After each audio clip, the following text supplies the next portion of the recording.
Iya, halo, ketemu lagi dengan saya di konten 7 kali puasa 7 kali lebaran tak pulang-pulang.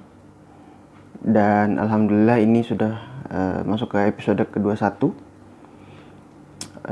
Semoga bisa terus upload video sampai nanti di episode ke 30 ya, atau di hari terakhir di bulan puasa di tahun 2025 ini. Jadi terima kasih untuk teman-teman yang support dari mulai episode pertama sampai episode ke-21 ini. Dan bagi teman-teman yang belum tahu, perkenalkan, saya Fitra, saya dari Ternate Maluku Utara.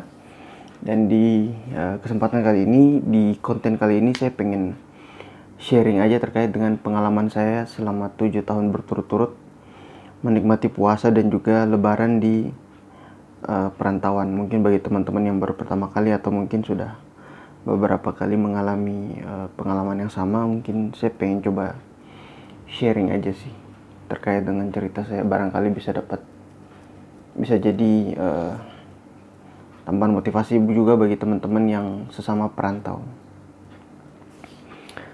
Ya, jadi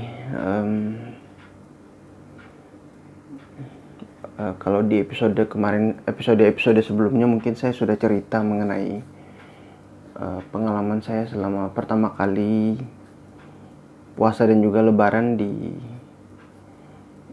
kota Jogja, kemudian tahun kedua dan ketiganya di Boston, kemudian tahun keempatnya balik ke Indonesia di kota Depok, tahun kelimanya di Kerawang, dan tahun keenamnya balik lagi ke kota Depok tahun 2024 kemarin. Kemudian di episode kemarin juga saya sudah share terkait mungkin beberapa menu buka puasa pilihan ya ketika berada di perantauan, khususnya bagi teman-teman yang memang datang dari Indonesia Timur seperti itu.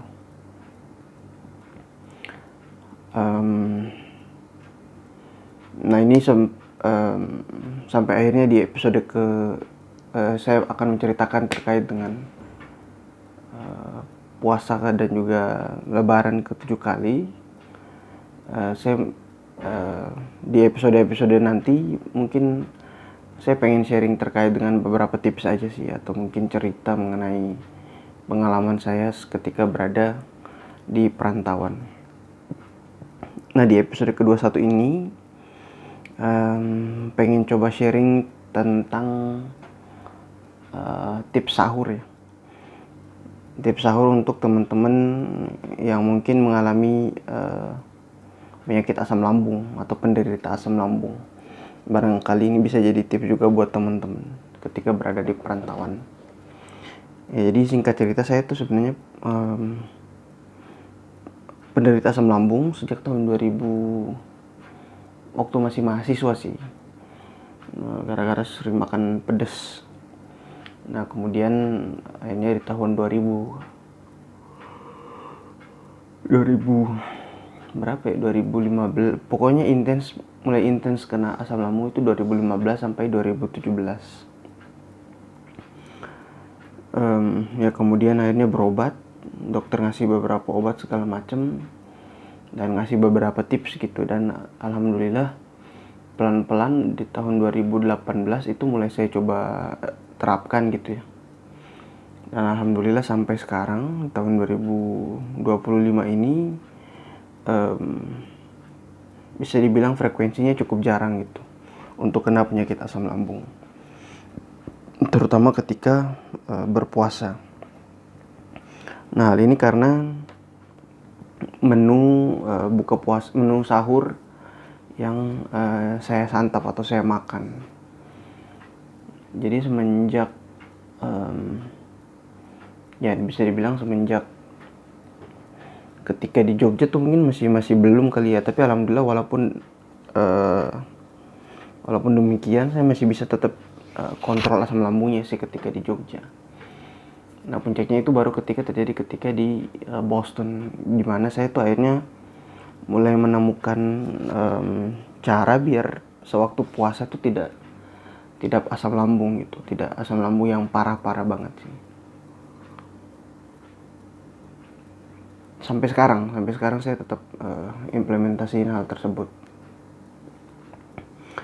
Dan yang saya lakukan adalah, jadi ketika sahur maupun buka puasa itu benar-benar selama sebulan penuh ada hal yang saya jaga gitu. Pertama, saya tidak pernah minum kopi sama sekali ketika di bulan suci Ramadan, ketika bulan puasa. Jadi dari mulai hari pertama sampai hari ke-30 tuh sama sekali tidak pernah sentuh kopi, baik itu sahur apalagi pas buka puasa. Karena kan ada juga kan yang ketika sudah buka puasa tapi masih tetap konsumsi kopi selama di bulan suci Ramadan. Nah ini kalau bagi saya sih agak kurang baik ya, karena asam dari kopi itu sendiri, walaupun sebenarnya bisa diminum ketika setelah selesai buka puasa. Nah ini hal yang selalu saya hindari gitu. Jadi saya pencinta kopi, tiap hari minum kopi di luar bulan Ramadan, tapi ketika bulan Ramadan itu benar-benar selama 30 hari tidak pernah saya sentuh yang namanya kopi, baik itu cappuccino, segala macam, americano, espresso. Itu hal pertama yang memang selalu saya tekankan sih dari mulai ketika berada di Boston ya. Kemudian kembali ke Indonesia sampai sekarang di Depok. Dan ini benar-benar cukup membantu. Barangkali teman-teman mau coba, memang agak berat sih bagi yang pencinta kopi ya. Tapi alhamdulillah justru dengan seperti itu saya alhamdulillah tidak pernah kena GERD yang seperti apa gitu, yang parah seperti tahun-tahun sebelumnya. Nah itu yang sampai sekarang saya jaga. Jadi tidak pernah konsumsi kopi apapun selama bulan suci Ramadan. Dan dampaknya benar-benar kerasa sih setelah Lebaran. Yaitu satu. Kemudian tips kedua adalah dari makanan yang saya makan, baik itu ketika berbuka puasa maupun ya yang paling khusus ketika kita menyantap sahur ya. Kan ada ya di banyak itu yang bahkan sahurnya masih makan sambal gitu.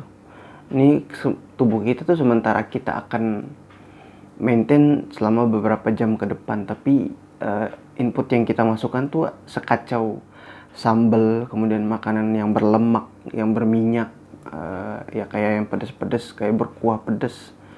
Nah itu yang juga saya hindari sewaktu berpuasa dari mulai tahun 2000 ketika di Boston. Jadi sudah tidak ada lagi yang hal-hal pedas yang saya makan ketika menyantap sahur gitu. Karena ya sekali lagi pengen menjaga aja kadar asam lambung saya ketika beberapa belas jam berpuasa. Jadi saya sahurnya tuh cuman ya sekedar nasi, misalnya ayam goreng atau ikan goreng, telur dadar ceplok. Kemudian sayurnya juga kadang saya pilih-pilih sih. Biasanya saya lebih labu siam aja sih, yang ditumis, yang nggak pedas ya. Ya udah yang ditumis gitu aja gitu labu siamnya gitu. Atau sayur-sayur yang lain kayak misalnya buncis, kayak gitu-gitu. Ya memang lemaknya sedikit. Kangkung saya biasanya makan kangkung, cuman memang kangkung itu sering saya hindari sih ketika sahur, karena memang saya nggak tahu ya, menurut saya mungkin kadang kalau tumis kangkung tuh gasnya terlalu tinggi ketika saya makan gitu dan masuk ke dalam tubuh. Jadi bener-bener udah nggak yang aneh-aneh ya. Mungkin buka puasa mungkin masih bisa coba beberapa menu yang sedikit berlemak ya, tapi itu takannya sangat-sangat sedikit sih. Saya cenderung ya udah makan nasi sama ayam goreng, itu bagi saya sudah cukup gitu. Kemudian nah setelah itu saya biasanya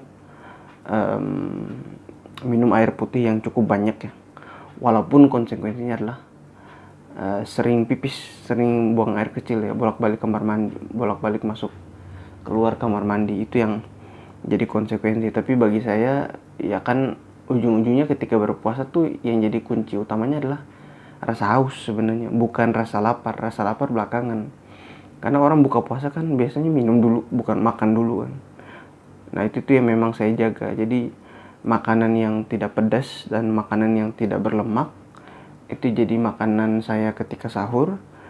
Dan selebihnya saya konsumsi, saya perbanyak minum air putih.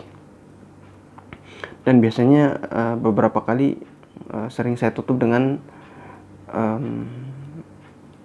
kayak air hangat terus dikasih gula aja gitu.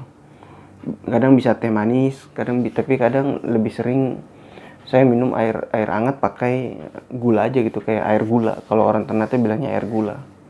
Nah ini yang jadi menu saya ketika menyantap sahur itu, demi memaintain kadar asam lambung yang ada di dalam tubuh saya. Dan alhamdulillah dengan 2 tips ini saja sebenarnya sampai sekarang kalau saya lihat ya, kadang beberapa orang-orang tuh asam lambungnya parah gitu ketika buka puasa, yang ujung-ujungnya membuat mereka harus membatalkan puasanya. Tapi kalau saya pribadi kan alhamdulillah semenjak SMP itu saya selalu full day selama 30 hari puasa penuh, tidak pernah bolong satupun. Dan ini yang terus saya jaga gitu, dengan salah satunya ya dengan makanan yang saya konsumsi ketika menyantap sahur. Jadi sesimpel tidak menyentuh kopi selama bulan puasa, dan juga makanan itu sambal-sambal yang berlemak itu nggak pernah sama sekali saya sentuh ketika menyantap sahur ya, demi kebaikan asam lambung saya. Dan terakhir yaitu ditutup dengan perbanyak minum air putih. Semoga ini bisa jadi tips dan juga saran juga bagi teman-teman yang sesama perantau, ya mungkin yang masih bandel sampai sekarang. Walaupun ya ada yang masih tetap konsumsi sambal pas sahur gitu, ujung-ujungnya kadang asam lambungnya naik, atau kadang sering buang air besar. Nah itu kan berdampak juga ya. Jadi ya mungkin bisa lebih bijak lagi ketika berpuasa, apalagi berada di perantauan kan, jauh dari keluarga. Nah ini bisa jadi cara teman-teman untuk menjaga diri di bulan suci Ramadan. Baik dari saya di episode ke-21 ini mungkin segitu dulu. Semoga bermanfaat. Kita ketemu lagi di episode selanjutnya. Terima kasih.